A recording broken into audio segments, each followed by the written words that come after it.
Bonjour à tous, Joanne Martel du blog Art Floral Pro. Aujourd'hui, on va parler glanage. En introduction, je vous raconte un épisode qui m'a fait prendre conscience comment ça pouvait être intéressant et important de faire du glanage dans le cadre de notre boutique, dans notre quotidien. Je suis à Formafleur en formation, donc je suis en Europe. Et quand j'ai fait un des cours, le professeur, la première 3 heures, nous a invités à sortir à l'extérieur. Alors, tout en vous racontant ça, on va faire la même chose. Je vous invite à sortir avec moi de cette manière. Alors, on est à Formafleur et nous invite à sortir à l'extérieur pour 2 choses. Un, pour prendre l'air parce qu'il faisait très beau.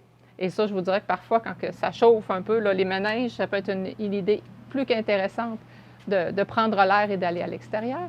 Et la deuxième chose, c'est pour nous prendre conscience de tout ce qui nous entoure, autant de la façon que les éléments émergent, poussent, que de ce qui peut être là, peut être ramassé, peut être réutilisé et réapproprié.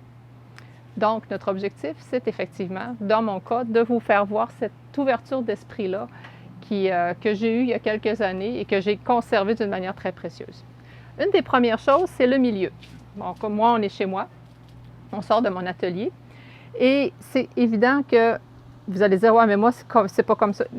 Le but n'est pas de savoir si c'est comme ça ou non, mais plutôt de partir du principe que peu importe le milieu. Et j'ai déjà eu mon atelier en pleine ville et je savais où aller trouver certains éléments. Je savais où aller me ressourcer parce qu'il y avait un magnifique parc tout près de chez moi. Les arbres, il y en a à peu près partout, même en pleine ville. Donc, dites-vous que peu importe l'endroit où vous êtes, vous n'avez pas de défaite, vous avez un endroit où vous pouvez vous ressourcer. Puis, petite chose, une autre petite anecdote, quand je suis en vacances, à Cuba, en République dominicaine, peu importe, nommez l'endroit de rêve à lequel vous êtes déjà allé, bien, c'est toujours possible de regarder partout. Il y a toujours quelque chose qui est là, qui peut être utilisé. Malheureusement, dans ce cas-là, on ne peut pas les rapporter. Bref. Deuxième chose, qu'est-ce qu'on fait avec tout ça? C'est de se l'approprier. C'est de voir qu'on peut utiliser des hostas parce qu'on veut faire quelque chose de champêtre. On a besoin d'avoir des branches parce que dans nos bouqueliers, on veut y rapporter un côté un petit peu plus travaillé. Le but, c'est de vous dire, regardez, peu importe ce que vous allez trouver, c'est de quelle manière ce matériel-là qui à la base est qu'un matériel qui peut être effectivement par terre, de quelle manière vous allez vous l'approprier, puis vous allez lui donner une seconde vie. Vous allez lui donner une arme, vous allez lui apporter votre signature puis votre culture à travers tout ça. Troisième chose importante, de quelle manière vous allez vendre ça. On en jasait, on en discutait, moi et Isabelle, puis on disait, les gens disent, ben oui, mais des hostas, moi j'en ai chez nous, pourquoi tu me vends ça? Un hosta, c'est un hosta, une feuille d'hosta, oui, c'est une feuille.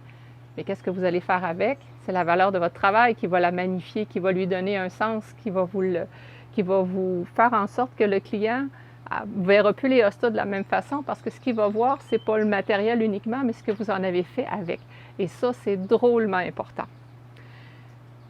Je vous invite à sortir, à aller prendre l'air, à aller voir, à avoir les antennes élargies et pas pour croire que l'on travaille tout le temps, mais qu'au contraire, la nature va nous apporter plein d'éléments qui sont la base de nos bases, qui sont aussi un bienfait sur notre stress, sur notre façon de voir notre travail. Et bref, je manque de mots pour vous dire comment c'est quelque chose qui est difficile à décrire. Il faut le vivre, puis il faut le voir.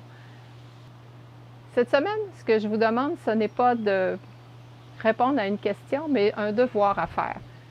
Je veux que dans le bas ici, tout en bas, dans les commentaires, vous m'inscrivez 3 choses qu'effectivement vous glanez déjà, donc que vous allez chercher à l'extérieur, et pourquoi, si le cœur vous en dit, mais surtout d'en inscrire 3 que vous ramassez ou que vous aurez l'intention de ramasser, parce qu'avec cette vidéo-là, vous allez découvrir qu'effectivement, il y a bien des choses alentour de chez vous que vous ne pensiez pas que vous aviez. Sur ce, bien, une fois de plus, on vous invite à nous suivre et on se dit à très bientôt dans le blog Art Floral Pro.